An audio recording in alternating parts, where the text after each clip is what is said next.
ছাত্ৰ ছাত্ৰীসকল আজি আমি বাস্তৱ সংখ্যাৰ 1.1 4 নম্বৰ প্ৰশ্ন আলোচনা কৰিম। প্ৰশ্নত কৈছে যে ইউক্লিডৰ বিভাজন প্ৰমেয়কে ব্যৱহাৰ কৰি দেখুওৱা যে যিকোনো যোগাত্মক অখণ্ড সংখ্যাৰ বৰ্গই হয় 3m নাইবা 3m+1 আৰ্হিৰ য'ত m এটা কোনোবা অখণ্ড সংখ্যা। এতিয়া কথা হ'ল ইয়াত প্ৰশ্নত কৈছে যিকোনো যোগাত্মক অখণ্ড সংখ্যা, তাৰমানে আমাক যুগ্মও কোৱা নাই অযুগ্মও কোৱা নাই, কি কৈছে যিকোনো যোগাত্মক অখণ্ড সংখ্যা বুলি কৈছে। গতিকে যিকোনো যোগাত্মক অখণ্ড সংখ্যা মই এ ধৰি ল'লোঁ। ঠিক আছে, এতিয়া ভাজক কি ধৰিম আমি, এই এক হৰণ কৰিব পৰা সংখ্যা কি ধৰিম। যেতিয়া আমাক প্ৰশ্নত কোৱা থাকে যে যিকোনো যোগাত্মক অখণ্ড সংখ্যা যেতিয়া কোৱা থাকে তেতিয়া আমি সদায় ভাজক কি ধৰিম, 3 ধৰিম। ঠিক আছে, সদায় ভাজক 3 ধৰিম। এতিয়া আমি প্ৰমাণ কৰিব লাগে যে যিকোনো যোগাত্মক অখণ্ড সংখ্যাৰ বৰ্গই হয় 3m নাইবা 3m+1 আৰ্হিৰ। এতিয়া কথাটো হ'ল যে যিকোনো যোগাত্মক অখণ্ড সংখ্যা ক'লে তাৰ আৰ্হি সেই যিকোনো যোগাত্মক অখণ্ড সংখ্যাৰ আৰ্হি কি হ'ব পাৰে, কেনেকৈ ৰূপত থাকিব পাৰে। তাৰ কাৰণে আমাক যিকোনো যোগাত্মক অখণ্ড সংখ্যা পাবৰ কাৰণে কি ব্যৱহাৰ কৰিব লাগে বুলি কৈছে, ইউক্লিডৰ বিভাজন প্ৰমেয়িকা ব্যৱহাৰ কৰিব লাগে। এতিয়া আমিতো জানো ইউক্লিডৰ বিভাজন প্ৰমেয়িকা মতে যিকোনো যোগাত্মক অখণ্ড সংখ্যা যদি দিয়া থাকে তেতিয়াহ'লে আমি আৰু দুটা অখণ্ড সংখ্যা পাম। সেইটো পাবৰ কাৰণে মই কি লিখিছোঁ, এক আমি কেনেকৈ লিখিব পাৰোঁ, a = 3q + r। ঠিক আছে, এতিয়া 3q + r লিখাৰ লগে লগে এটা কথা ক্লিয়াৰ যে আৰৰ মান কি হ'ব পাৰে, আৰৰ মান 0 হ'ব পাৰে, 1 হ'ব পাৰে আৰু 2 হ'ব পাৰে। কাৰণ আৰৰ মান ভাগশেষৰ মানটো 0তকৈ ডাঙৰ হ'ব নোৱাৰে, কাৰণ r > 0 কি হয় 3 হয়। গতিকে আমি জানো যে আৰৰ মানটো কেতিয়াও ভাগশেষৰ মান 0তকৈ ডাঙৰ বা সমান হ'ব, কিন্তু 3তকৈ ডাঙৰ হ'ব নোৱাৰে। গতিকে আৰৰ মান 0, 1, 2 হ'ব। ঠিক আছে, এতিয়া আমি যদি আৰৰ মান 0 পাতোঁ ইয়াত, তেতিয়াহ'লে a কি হ'ব, 3q হ'ব। ঠিক আছে, যদি আৰৰ মান যদি 1 পাতোঁ তেতিয়াহ'লে এৰ মান কি হ'ব, 3q + 1 হ'ব। এতিয়া আৰৰ মান যদি 2 পাতোঁ তেতিয়া এৰ মান কি হ'ব, 3q + 2। এতিয়া তোমালোকে ভাবি আছা কিজানি যে এই প্ৰমাণ কৰিব দিছে আমাক বৰ্গৰ কথা, যে যিকোনো যোগাত্মক অখণ্ড সংখ্যাৰ বৰ্গই হয় 3m নাইবা 3m+1 আৰ্হিৰ বুলি দেখাব কৈছে। কিন্তু মই বুজাই আছোঁ কি, প্ৰথমত আমি বৰ্গ কৰাৰ আগত যে যিকোনো যোগাত্মক অখণ্ড সংখ্যাবোৰনো কি সেইটো আমি জানিবলৈ চেষ্টা কৰিছোঁ।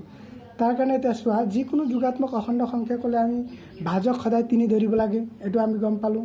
আৰু যিকোনো যোগাত্মক অখণ্ড সংখ্যাক যদি ভাজক 3 হয় তেতিয়াহ'লে কেনেকৈ প্ৰকাশ কৰিব পাৰোঁ, a = 3q + r, য'ত q ভাগফল হয়, r ভাগশেষ হয়। ঠিক আছে, এতিয়া আমি আৰৰ মান 0, 1, 2 পাতাৰ পিছত তাৰ ৰূপটো কি পালোঁ, এৰ মান 3q নাইবা 3q + 1 নাইবা 3q + 2 হ'ব। এতিয়া ইয়াত আমি চাওঁ, যদি আমি 0 পাতোঁ, কিউৰ মানটো যদি 0 পাতোঁ তেতিয়া কি মান হ'ব পাৰে। 0 পাতিলে ইয়াত কি হ'ব, ইয়াত হ'ব 0, এইটো হ'ব 1, 3 0 0 যোগ 1, এইটো হ'ব 2। যদি আমি কিউৰ মান 1 পাতোঁ তেতিয়াহ'লে 3 × 3, 3 × 3 = 4, এইটো কিমান হ'ব, 5 হ'ব। 3 × 3 যোগ 2 5। ঠিক আছে, এতিয়া ইয়াৰ কিউৰ মান যদি 2 পাতোঁ তেতিয়া 3 × 2 = 6, ইয়াত আমি 3 × 2 = 6 = 7, ইয়াত আমাৰ কি হ'ব 3 × 2 = 6 = 7, 8। যদি আমি কিউৰ মান যদি 3 পাতোঁ, 3 × 3 = 9, ইয়াত যদি 3 পাতোঁ 3 × 2 = 6 = 7, 3 × 3 = 9, 10, আৰু ইয়াত হ'ব 3 × 3 = 9 যোগ 2 11। তেনেকৈ আমি পাই থাকিম, গৈ থাকিব। এতিয়া আমি লক্ষ্য কৰিম যে ইয়াত যিকোনো যোগাত্মক অখণ্ড সংখ্যা যিটো বুলি কৈছে, যিকোনো যোগাত্মক অখণ্ড সংখ্যা যিটো কৈছে সেইবিলাক ইয়াত পাম নে নাপাম চোৱা। ইয়াত আমি যদি লক্ষ্য কৰোঁ 0, 1, 2, 3, 4, 5, 6, 7, 8, 9, 10, 11 গোটেই যোগাত্মক সংখ্যা ইয়াত আহি গৈছে। ঠিক আছে, এতিয়া কথা কৈছে যে বৰ্গৰ কথা। ইয়াতো এইবিলাক হ'ল এই 3qৰ তলত কি আছে, মানে 3ৰে ভাগ কৰোঁতে ভাগশেষ 0 থকাবিলাক আছে গোটেইখিনি, তাৰমানে 3ৰ গুণিতক। 0 3 6 9 12 15 এনেকৈ আহি থাকিব। আৰু এইটো লাইন হ'ল যে 3ৰে হৰণ কৰোঁতে ভাগশেষ 1 থকা সংখ্যাবোৰ, যেনেকৈ 1 4 7 10 এইবিলাক হ'ল 3ৰে ভাগ কৰোঁতে ভাগশেষ, 3ৰে হৰণ কৰি ভাগশেষ 1 থকা সংখ্যাবোৰ। আৰু এইটো হ'ল 3ৰে হৰণ কৰোঁতে ভাগশেষ 2 থকা সংখ্যাবোৰ, 2 5 8 11 তোমালোকে নিজেও কৰি চাব পাৰা। এতিয়া কথা হ'ল যে আমাক কি কৰিব গ'লে বৰ্গ কৰাৰ কথা কৈছে, হয়নে নহয়?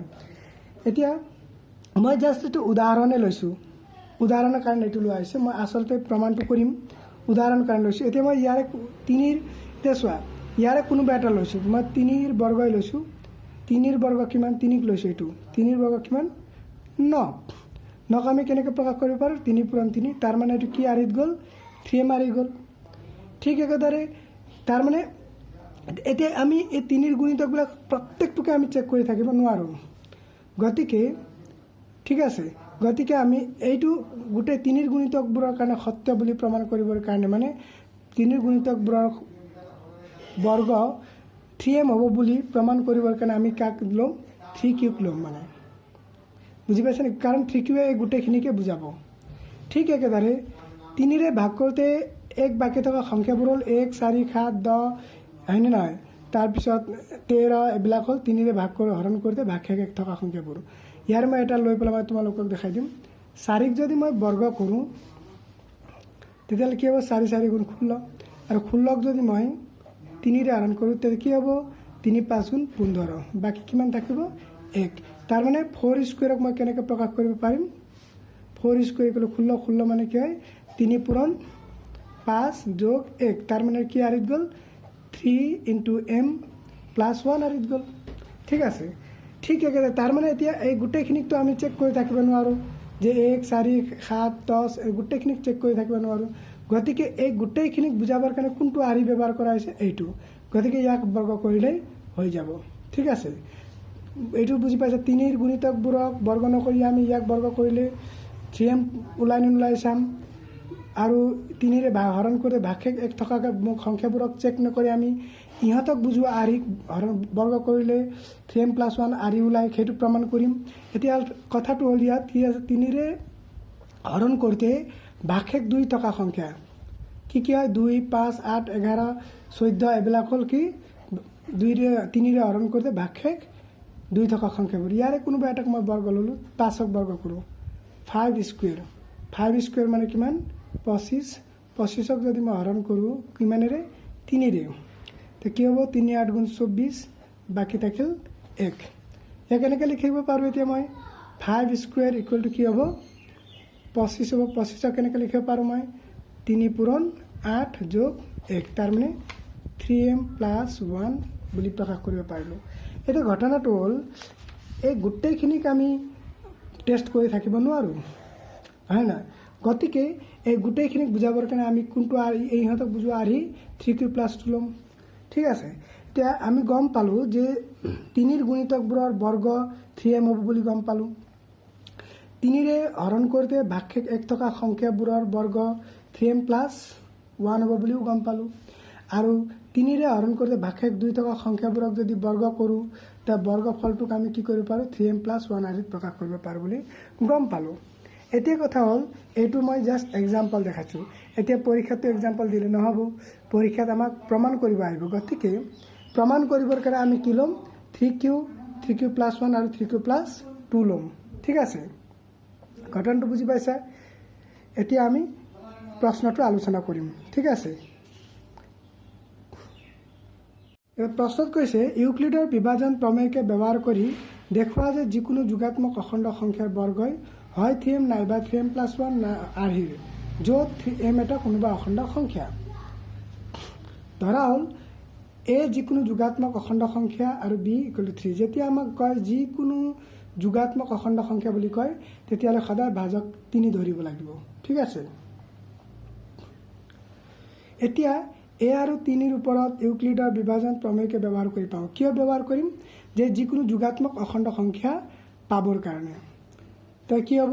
a = 3q + r হ'ব, হয় নহয়? যেতিয়া 1 যদি 3ৰে ভাগ কৰোঁ ভাগফল q আৰু ভাগশেষ r থাকিব, য'ত r > 0 <3 q belongs to r, তাৰমানে q কোনোবা অখণ্ড সংখ্যা। এতিয়া ইয়াত আৰ মান কি হ'ব পাৰে আৰ শূন্যতকৈ ডাঙৰ বা সমান 3তকৈ সৰু তাৰমানে 0 1 2 এতিয়া আৰ যদি 0 হৈ যায় তেতিয়াহ'লে আৰ 0 হোৱা মানে কি ভাগশেষ 0 হ'ব যেতিয়া ভাগশেষ 0 হয় তেতিয়াহ'লে সংখ্যাটোৰ আৰ্হি কি হ'ব a = 3q হ'ব তাৰমানে 3ৰ গুণিতক হ'ব হয়নে এতিয়া তাক বৰ্গ কৰোঁ a² = 3q whole square that implies a² = 3² মানে 9 qৰ বৰ্গ q². that implies a² মানে কি হ'ব এতিয়া 3 * 9 আমি এনেকৈ ভাগ কৰিব 3 * 3 q². that implies a² = 3q² মানে m য'ত m = 3q² আৰু belongs to z তাৰ মানে qৰ মান যদি কিবা এটা পাতো তেতিয়াহ'লে কি হ'ব এইটো এটা মান পাম সেইটো অখণ্ড সংখ্যাই হ'ব তাৰ মানে এতিয়া আমি r = 1 ল'ম তাৰ মানে ভাগশেষ = 1 তেতিয়া ভাগশেষ = 1 মানে কি a = 3q + 1 মানে 3ৰে হৰণ কৰি ভাগশেষ 1 থকা সংখ্যাবোৰৰ কাৰণে টেষ্ট কৰিম 1 যদি এইটো দুইফালে বৰ্গ কৰিলোঁ a² = 3q + 1 whole square that implies a² = a + b whole square মানে কি হ'ব a² + twice ab + b². that implies a² = 3q whole square মানে 3² মানে 9 qৰ বৰ্গ q² plus 3 × 2 = 6 6q + 1. that implies a² = এতিয়া আমাক কি লাগে এই দুটাৰ পৰা কমন আহি আছে 3 কমন আহি আছে গতিকে 3 কমন আনিলোঁ কিউ কমন আনি আছে কিন্তু কিউৰ দৰকাৰ নাই গতিকে নানো ঠিক আছে থাকিল 3q² + 2q + 1 ঠিক আছে that implies a² = এই গোটেইখিনিক যদি কিউ ঠাইত যদি কিবা এটা আমি অখণ্ড সংখ্যা বহাই দিওঁ তেতিয়াহ'লে কিবা এটা মান পাম সেই মানক মই m বুলি ধৰিলোঁ তাৰমানে 3m + 1 য'ত m = 3q² + 2q যিটো বিলংছ টু অখণ্ড সংখ্যা মানে ঠিক আছে এতিয়া r = 2 মানে ভাগশেষ 2 হ'লে তেনেকৈ ভাগশেষ 2 হ'লে সংখ্যাটোৰ আৰ্হি কি হ'ব 3q + 2. that implies দুইফালে বৰ্গ কৰিলে কি হ'ব আমাক বৰ্গ কৰাৰ কথা কৈছে সেইকাৰণে a² = 3q + 2 হোল স্কুৱেৰ ঠিক আছে that implies a² = a + b whole square মানে কি হ'ব a² + twice ab a মানে এইটো b মানে এইটো plus b². that implies a² = 3² মানে 9 q² মানে q² প্লাছ 3 × 6 = 12q প্লাছ 2² মানে 4. that implies a² = কি হ'ব 3q² প্লাছ 12q এতিয়া 4ৰ পৰা কমন নাহে গতিকে 4ক মই দুভাগ কৰিলোঁ 3 + 1. that implies a² = এই তিনিটাৰ পৰা কি কমন আহিব 3 থাকিব কি 3 × 3 = 9 q² plus 3 × 4 = 12q plus 3টো common আহি গ'ল গতিকে থাকিব 1 3 × 3 থাকিল এইটো এক্সট্ৰা প্লাছ 1 ঠিক আছে তে ইয়াত কি হ'ব a² = এই গোটেইখিনিৰ মান কিউৰ মান যদি কিবা এটা পাতো তাক কি হ'ব m হ'ব কিবা এটা অখণ্ড সংখ্যা পাম তাক আমি m ৰে বুজাইছোঁ 3m + 1 য'ত m = this belongs to z মানে এইটো অখণ্ড সংখ্যাই হ'ব ঠিক আছে এটাকে আমি কি দেখা পালোঁ যে দেখা গ'ল যে যিকোনো যোগাত্মক অখণ্ড সংখ্যাৰ বৰ্গই হয় 3m নাইবা 3m + 1 আৰ্হিৰ পাৰোঁ হয় নহয় ঠিক আছে আজিৰ ভিডিঅ'টো ইমানতে সামৰণি মাৰিলোঁ নেক্সট আমি পিছত কৰিম